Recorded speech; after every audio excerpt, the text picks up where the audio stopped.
Razbudljiva tekma v Domžalah, ki se je končala na koncu z remijem 3-3. Maribor je dvakrat vodil z 2 goloma prednosti, na koncu pa so domačini tudi z nekaj sreče prišli do točke. V primerjavi s tekmo proti Celju je Radovan Karanović opravil samo eno menjavo in bil je v njo prisiljen, kajti Marko Alvir je zbolel, namesto njega v prvi enajsterici začel Jan Repas. Začelo se je odlično, že v 10. minuti prva resna situacija pred golom domačih. Lepa kombinacija, Žugelj z desne in Modrinski z glavo nenatančno. V 28. minuti potem vodstvo, Modrinski je izsilil prekršek na robu kazenskega prostora, prosti strel pa je v vodilni zadetek pretvoril Blaž Vrhovec, ki je zabil svoj 3. gol v sezoni.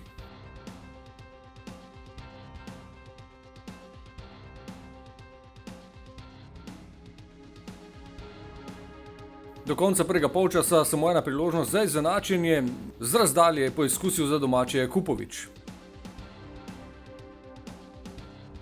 Takoj na začetku drugega polčasa povišanje vodstva. Krasna kombinacija, ponovno je bil v glavni vlogi Blaž Vrhovec, tokrat z asistenco Nino Žugelj pa je mirno zaključil za povišanje prednosti.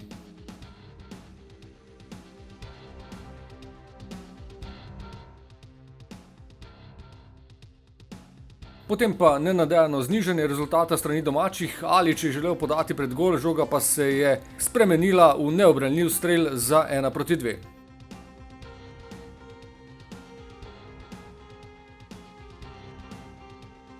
Sledil je morda ključni trenutek tekme. Domači kapetan Ibričić, ki je že imel rumeni karton, je nešportno z roko zadel Blaža Vrhovca, toda sodnik ga ni poslal z igrišča. Kljub temu nekaj minut zatem povišanje prednosti vnovič, tokrat kombinacija Požek Vanca z Žugelj na levi strani, krasna žoga na drugo stran, kjer je Modrinski prišel do drugega zaporednega gola.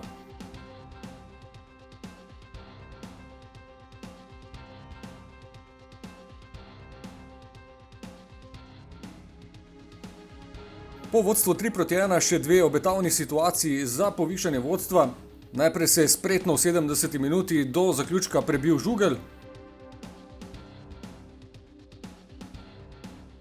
Potem pa po podaji Voloderja s peto, akcija med Makumbojem in Kronavetrom.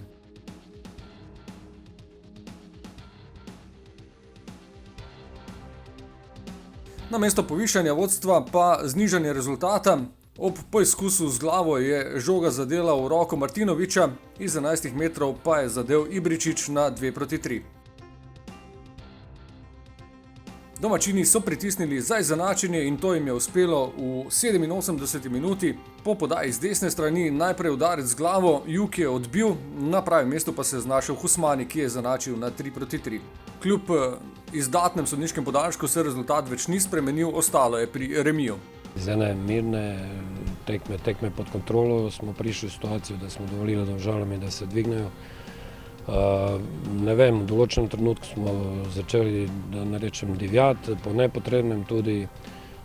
Tisti trenutek, ko bi mogli narediti menjave, sodniki niso dovolili in vse skupaj je pripeljalo do tega, da se v tem trenutku zgodila 11 metrovka in potem normalno Domžale so dobile motivacijo in zaradi predvsem našega divjanja, lahko rečem, in določen nepotrebnih podaj smo jim dovolili, da so tekme izenačili. Upam, da bomo v tem slogu nadaljevali.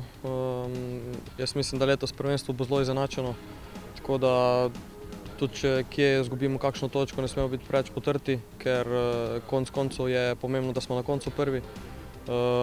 In jaz mislim, da če bomo nadaljevali tako, s takšno miselnostjo, s takšnim slogom, da bomo na koncu uspeli. Po 2 zaporednih tekmah v kratkem času po menjavi trenerja sedaj en teden premora. Naslednja tekma pa veliki večni derbi v Ljudskem vrtu v soboto zvečer 20:15.